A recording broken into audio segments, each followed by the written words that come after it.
ఈతమకోడు మొన్నొచ్చినోడేనా? ఆడే ఆడే ఇవాళ ఇంకో కొత్తోడిని తీసుకొస్తున్నాడే. వీడికి ఇదే పనేటో.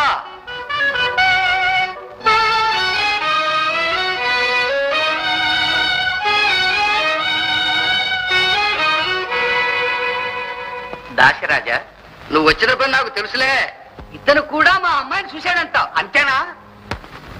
కాదు దాశరాజా, వీరు మా యువరాజా వారు. శంతన మహారాజా వారి వివాహాన్ని గురించి మీతో మాట్లాడడానికి దయచేశారు. ఉండండి ఉండండి, ఆ వివరాలన్నీ మా రాణికే తెలుసు. రాణి ఇదే రాణి, మొన్నొచ్చిన రాజావారు యువరాజావారు. అమ్మా, మీరు కోరినట్టు చేయటానికి నేను సిద్ధంగా ఉన్నాను.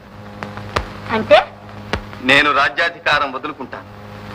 మీ కుమార్తె ఎందు కలిగిన పుత్రునికే పట్టం గట్టి మహారాజుని చేస్తాను. ఈ వివాహానికి అంగీకరించండి. ఇంకే నీకు అభ్యంతరం ఏంటి రాణే? నాకు మా తెలిసిన వాళ్ళే చెప్పావు. అబ్బాయి గారు, మీకు పెళ్ళి అయిందా? ఇంకా లేదు. రేపో మాపో పెళ్లి చేసుకోరా, కొడుకులు కనరా.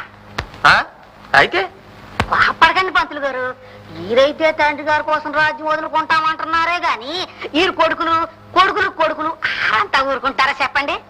ఏడు మంత్రి అంతే అంతే. పదండి యువరాజా, ఈమె కోరికలకు అంతు కనబడదు. ఆగు మాధవ, ఆమె కోరిక అధర్మం కాదు, న్యాయసమ్మతమే. అమ్మా, నేను వివాహం మానుకుని యావజ్జీవం బ్రహ్మచారిగా ఉంటే ఈ ప్రతిబంధకం ఉండదు కదా. ఇంకేముంటది అబ్బాయి గారు?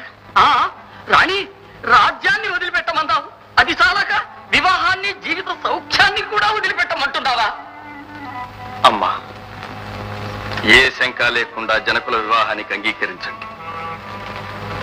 నేను ఆజన్మాంతం బ్రహ్మచారిగానే ఉంటానని వాగ్దానం చేస్తున్నాను.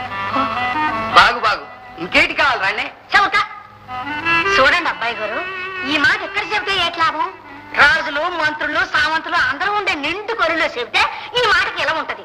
అవశ్యం, అలాగే చేస్తాను. అయితే ఈ పెళ్లికి మేము ఒప్పుకున్నట్టే. ఉద్ధరించావు. అమ్మా, సభను సమాయత్తపరిచి మీకు ఆహ్వానం పంపిస్తాను. సెలవు. మాధవ, పద.